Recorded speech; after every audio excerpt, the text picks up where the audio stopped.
Hello and welcome to Byju's IAS. Let's get started and look into the first article.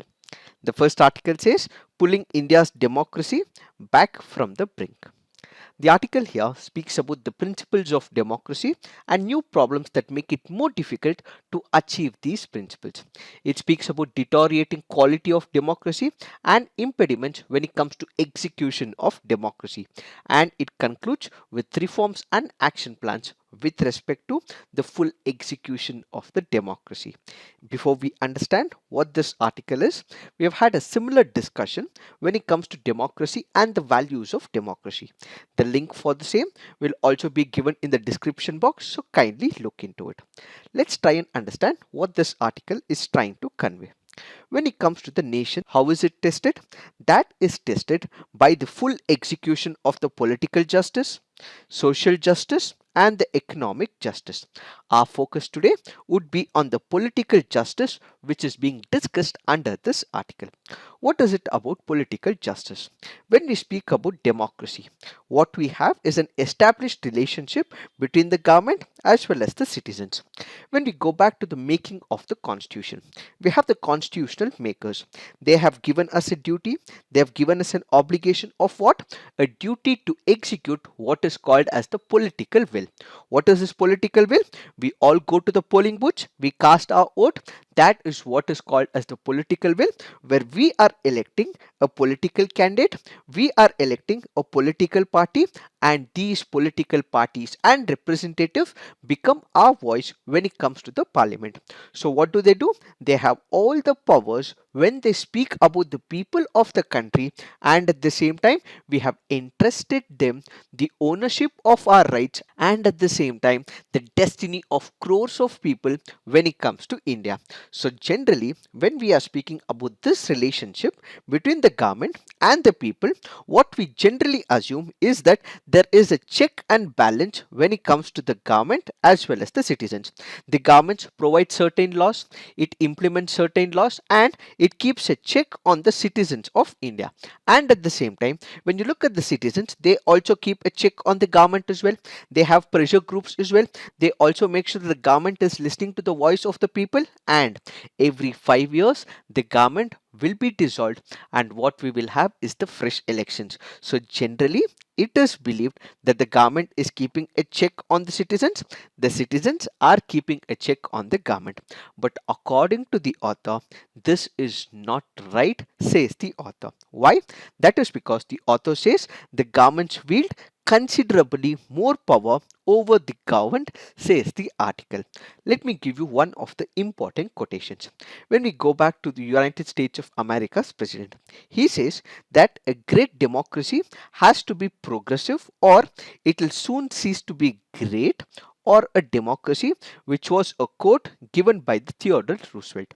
So what are we discussing here? We are discussing that all the aspects of democracy have to be kept in constant check if the government oversees it, if the government superimposes its views on the people without respecting the views of the people, it is no more great or the democracy. In this particular backdrop, in order to keep a check on the government, in order to keep a check on the monarchy historically, in order to keep a check on the king, what we have established is the institutional checkups. What are these institutional checkups? Let's say, for example, when we consider the monarchic system. What is a monarchic system? Let's say, for example, there is a king who is ruling that part of the jurisdiction or a particular region. In order to replace monarchy or the king based rule, what we established is the parliament. One such example is the United Kingdom, where monarchy was replaced with the so called people's movement, and that is where we have the establishment of the parliament. We still have the monarchy, but this is like a rubber stamp. But who makes the laws? It is the parliament. So the first institutional check so that the government is having accountability to the people is by the establishment of the parliament. How do we keep a check on the government further? Yes, we have the government, we have elected them, they come to the power, they execute the laws, they make the laws, and ultimately they also have to be kept under check, which is where we have what is called as the Constitution of India. So when there is a Constitution of India or a constitution of any respective states as well, what we have is a constant check where these governments cannot override the powers as given under the Constitution. In case they do override these powers as prescribed by the Constitution, another institutional check that we have is what is called as the independent judiciary. Let's say in a particular government there are passing of the bills, passing of the laws, and ultimately this is what will be executed.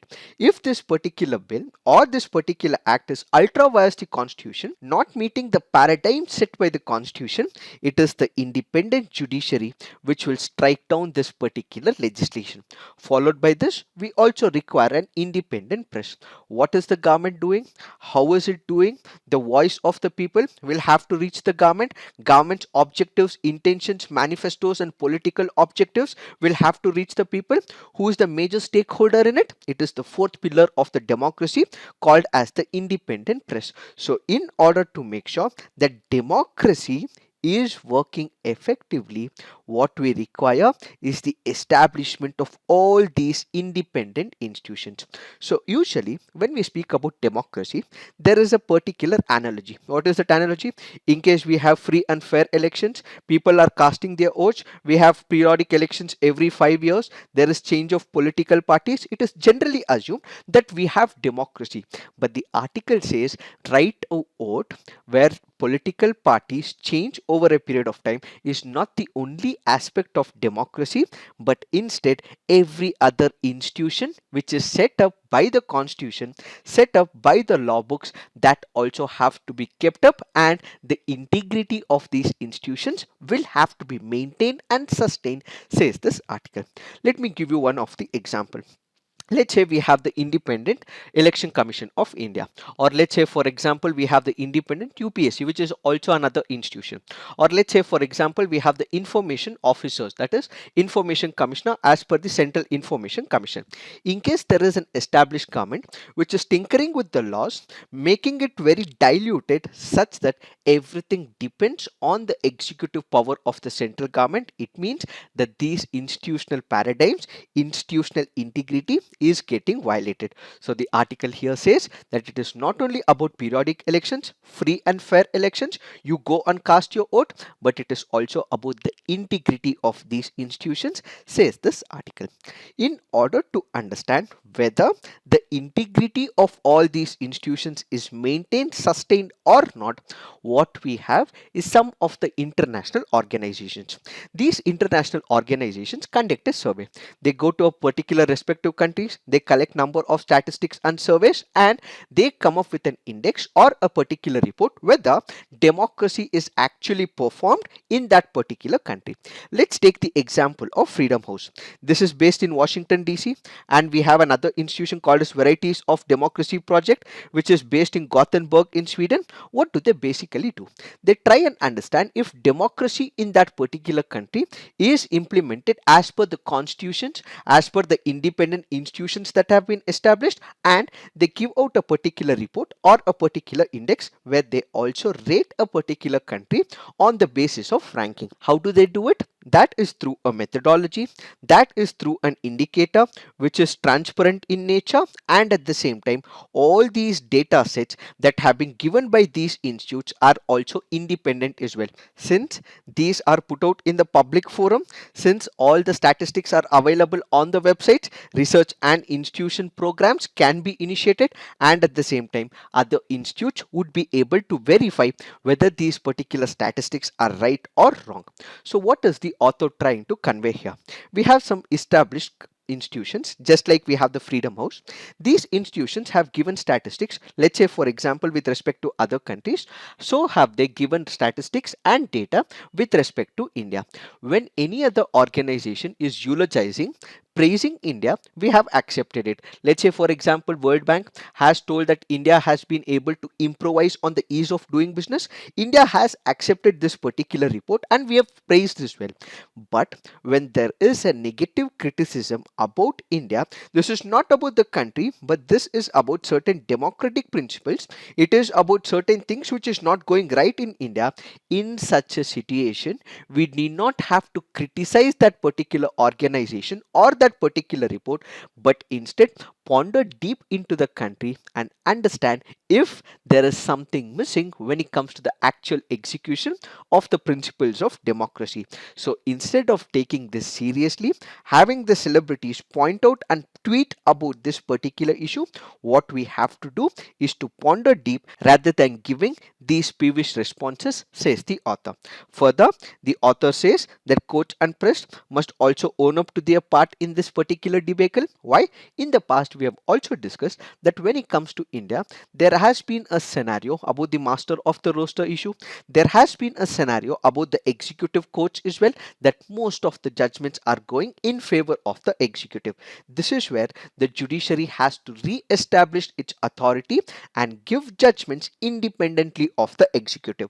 Apart from this, when we speak about the press freedom, there are critics who have been saying that voices of the journalists have also been suppressed in the form of sedation, so on and so forth. So all this will have to be taken seriously. So the court and press will have to work independently. Apart from this, democracy requires a strong opposition. So it is not only the political party which has formed the government, but we require the opposition, which is also another institution when it comes to the democracy. So a stronger opposition should question the government of the day, should bring the government of the day accountable, and should voice out concerns of the people so that it can keep a check on the government. So what is that we have to understand here?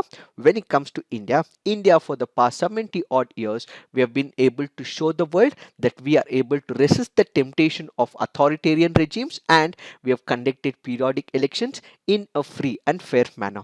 Number of countries look up to us. It can be Africa, it can be Southeast Asian countries, they all look up to India. So it is not only about free and fair elections, but instead we have to ensure that the attacks on the institution stops, autonomy is given to the judiciary, and at the same time there is autonomy which is given to the press freedom as well. All this will have to be initiated, and going forward these steps will have to be taken to make sure that the effective implementation, the principles of democracy is implemented, says this article. It is this that we have to understand in reference to this article. Now let's look into the next article.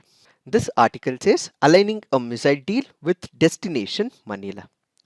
We have the India and Philippines government which have recently signed an agreement. This will facilitate government to government deals on the military hardware. So what will happen?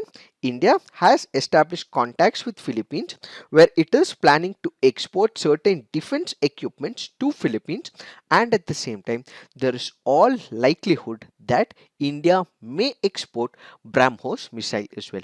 In this particular backdrop, let us try and understand some of the factual data with respect to the BrahMos, and if it is exported, what could be the advantages for India, what could be the advantages for Philippines, and what are the major impediments and hurdles when it comes to the full execution of this military project.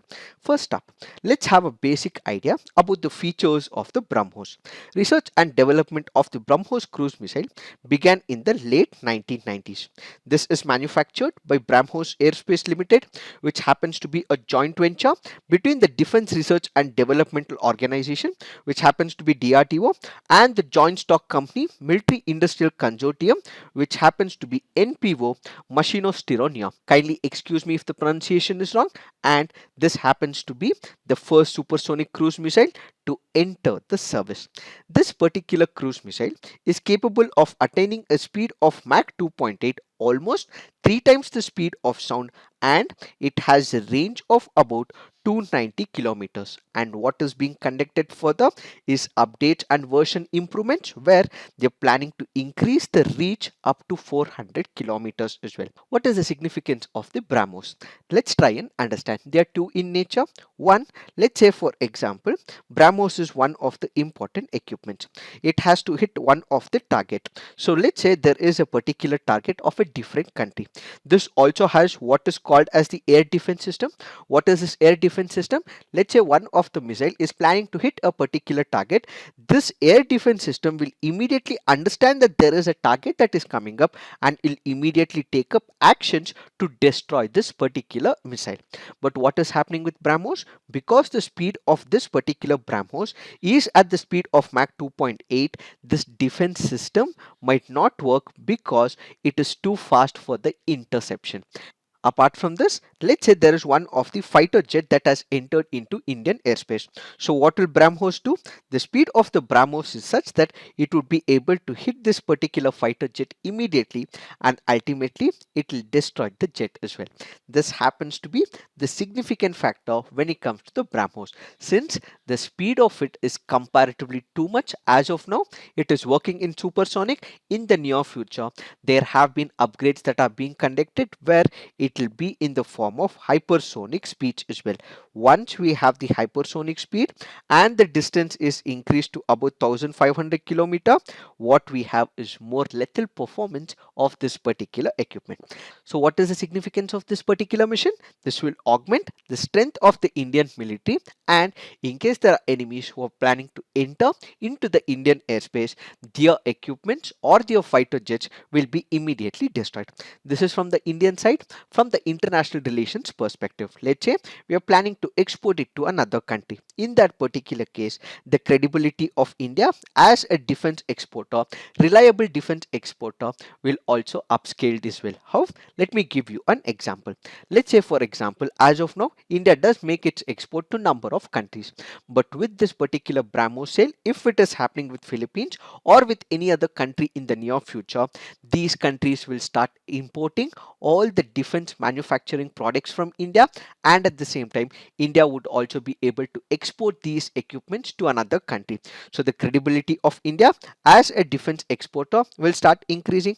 And now when it comes to the geopolitical impact, let's say for example, China has issues with most of the countries when it comes to South China Sea. It wakes up every single day, it wants to fight out with countries, and what does it do? It marks a line called as the 9-dash lines on the historical perspective and says this is part of China on the basis of historical lines. So it has skirmishes and issues with most of the countries when it comes to South China Sea, but there are countries which are now planning to take BrahMos. One such country is the Philippines. If they have this particular cruise missile, this would caution China and it would not lead to such adventure, which is why China is also wary about number of countries as well. Let's say for example, we have the Association of Southeast Asian or the Asian countries. They are also planning to improvise on their defense imports as well. They are also in talks to import BrahMos as well, which is where it would cause a caution to the Chinese activities when it comes to the South China Sea. Added to this, this will boost India's economic, soft and hard power profile in that particular region of Indo-Pacific, and as a result, what we will have is the establishment of international order when it comes to the Indo-Pacific region. So what we have to understand is that when it comes to India, we would be able to increase the defense exports, and at the same time, if the government in all likelihood is to export BrahMos, that will also increase the clout of India. But this particular project and its execution is not going to be that easy. Why? Because there are impediments and concerns when it comes to the full execution of the project. What are these impediments? We have one of the important United States of America's law. What is it? It is Countering America's Adversaries Through Sanctions Act, which is also called as CAATSA. What is this CAATSA? This is a federal law. Basically, it imposes sanctions on three countries. One is Iran, the other is North Korea, and at the same time it also includes Russia as well. Let's say if there is a particular country which is buying some of the missiles from Russia, the country that has bought these missiles will be put under the sanctioned list. So in this particular case, let's take the example of China, or let's take the example of Turkey. What did they do? They bought S-400 from Russia, and as a result sanctions has been imposed on these countries as well. This is where there is a dilemma. What is the dilemma? India is also entered into a contract with Russia. It is also planning to import these S-400s as well. So these countries may assume, since India might come under the S-400 sanctions, and there is one of the companies called as the Machinotronia which provides 65% of the components, that includes ramjet engine, the radar seeker which is used in BrahMos, and since it's a joint product of India and Russia, if these products like the BrahMos are bought by these countries where they import these products, they might also fall under the sanctions of United States of America. Since there is a fear, there is an apprehension that if BrahMos is bought by these countries, CAATSA could be imposed on these countries which buy the BrahMos. That happens to be the major impediment. Apart from this, we have to focus on the financing. What is it? Let's say a regiment of the BrahMos, including a mobile command post, 4 missile launcher vehicles, several missile carriers, and 90 missiles, reportedly cost about 2000 crores. And now is the time where we are going through the pandemic.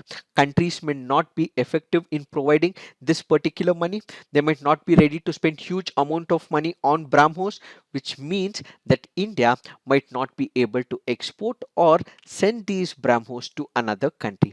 And as a result, what we require is a particular policy that India has to come up with, how defense exports can happen in the near future, and if it is planning to provide these BrahMos, sell these particular BrahMos, India will also have to come up with a policy initiative. So what we require is an export policy that India has to initiate, and at the same time it has to speak to the United States of America, ensure that all these sanctions are not imposed on India and the countries that it is having its negotiations.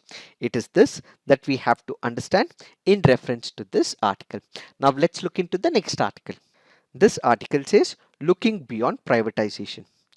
In the recent budget of 2021 and 2022, we have the Finance Minister Nirmala Sitharamanji, who went ahead and said that there are few public sector banks which will be privatized in the near future. What was the basis on which this particular decision was taken? That is to improvise on the efficiency of the public sector banks, says the Finance Minister. But the article says that this whole idea of increasing the efficiency of the public sector banks, increasing the efficiency of the private sector banks by giving away the public sector banks is a flawed concept, says this article. Why? That is because the article in this particular case says it is not only the public sector banks which have failed, it is also the private sector banks which have failed as well. We have statistics for the same, we have data for the same, so why blame the public sector banks alone? When we look at the non-performing assets, we have already discussed this in the daily quiz as well. So when we speak about the non-performing assets, the primary reason why PSBs are being privatized is because of the non-performing assets. But the private corporate entities also have large volumes of non-performing assets as well. This means that this whole idea of efficiency debate, the NPA debate, is not only restricted to the public sector banks, it is also towards the private sector banks as well. This is where the author brings into backdrop the establishment of what is called as the nationalization of the India's banking sector. The author takes us back to the 1970s. This is where we have to realize back in the 1960s and 70s, we did not have the establishment of the public sector banks, and most of the private banks that existed back then only provided what these loans are, these money only to the rich people and the upper middle class people.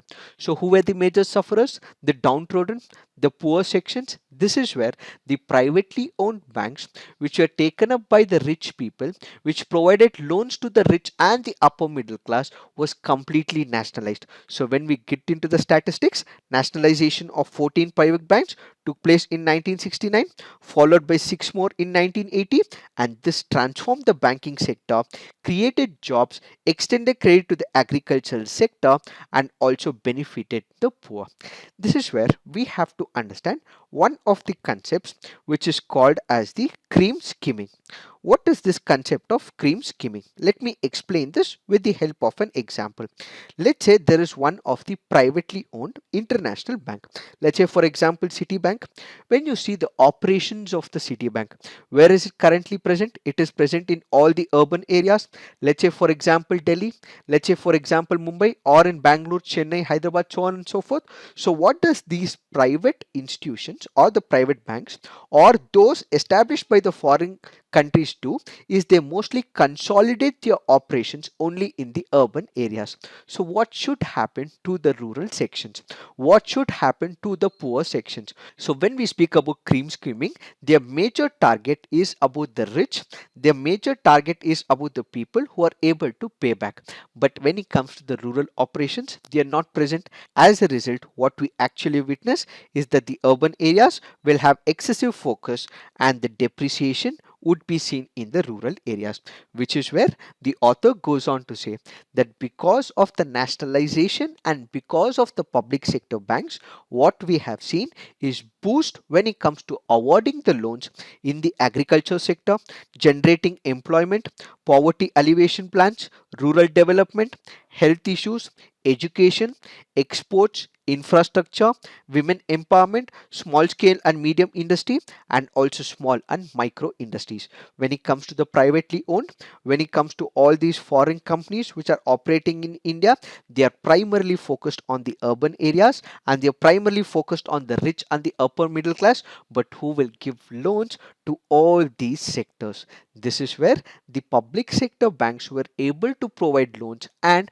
was able to empower people so that maximum number of people saw what is called as inclusive development. If this particular proportion is removed, if the public sector banks are completely privatized, these whole advantages, the merits that we have seen in the past will not be able to be passed on in the near future, says this article.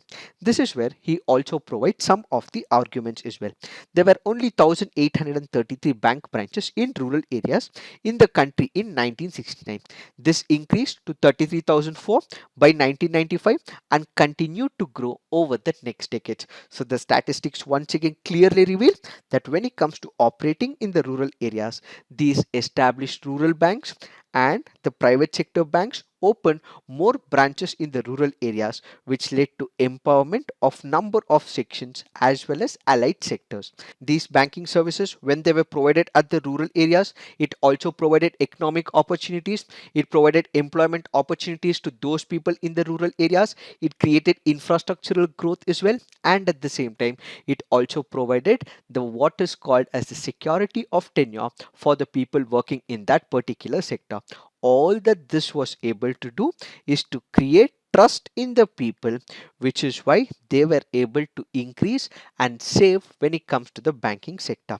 Now if everything is privatized, this whole trust built for the large number of years will ultimately die down, says this article. So what is the author trying to convey? The author is here trying to convey that when it comes to the profits, the public sector banks are also making profits as well. There are n number of public sector banks which are increasing the profits. So why privatize these if you can actually increase the margin of the profits? This is where the author says that we have to make sure that if you are converting this public sector banks into a private sector banks, giving the management to the private sector, this is an irrational move, says the author. So the author says if such a move is initiated which is irrational in nature, this will deny all the benefits to the people and it is the common man who is bound to suffer. As of now, a trust has been developed, a trust has been created, but if this is privatized, as we have discussed, the problems are many, which will mean it is the common person, the downtrodden, the poor who will be the major sufferers. Apart from this, let's say for example, when we have the establishment of the public sector banks, majority of the people would be able to take the loans as well. The middleman, when it comes to the farming community, is completely eliminated. If the privatization or private banks increase, these people would not be provided the loans. Ultimately, the farming sector and other sectors will be the major sufferers. In order to overcome all these issues, the article here gives us some recommendation. What are these recommendations? It says that stringent measures are required to recover large corporate stress assets. As of now, when you look at the public sector banks, they have given loans to the infrastructural projects. They have also ensured that loans are given to the corporate bodies as well. So when loans are granted, what is happening of late is that there are people and organizations which are not paying them back, which is where the government and these public sector organizations are writing it off. So what we require is stringent recovery laws. In case they are not paying it, criminal actions will also have to be taken up. And apart from that, when it comes to the top executives of the public sector banks, they are appointed on the basis of what is called as closeness to a political party or to a particular regime. So instead of such appointments, what we require is a selection on the basis of merit, selection on the basis of meritocracy. So the top executives who are usually appointed on the basis of quid pro quo, such things should be completely eliminated. What we require is meritocracy. What we require is achievements behind them, and such people should be at the top of the public sector banks. If we are able to do so, what we will have is the requirement of more banks. What we will require is the sustenance of the public sector banks and not the privatization of the public sector banks, as privatization of the banks is not the panacea for this particular problem, is what is this article trying to convey. It is this that we have to understand in reference to this article. This article says re-evaluating inflation targeting. This article will be explained on economy this week, so kindly look into our economy this week videos. Now let's look into the mains practice questions. Privatization of public sector banks is not a definitive panacea for the problems of banking sector in India. Discuss. India-Philippines Defence Pact and likely sale of BrahMos cruise missile is a major step towards India becoming an arms exporter. Analyze what could be the possible hurdles in the implementation. So please write all your answers on the comment section. Peer review, give positive feedback to your friends' answers. So this is it for today. Thank you for watching. All the best.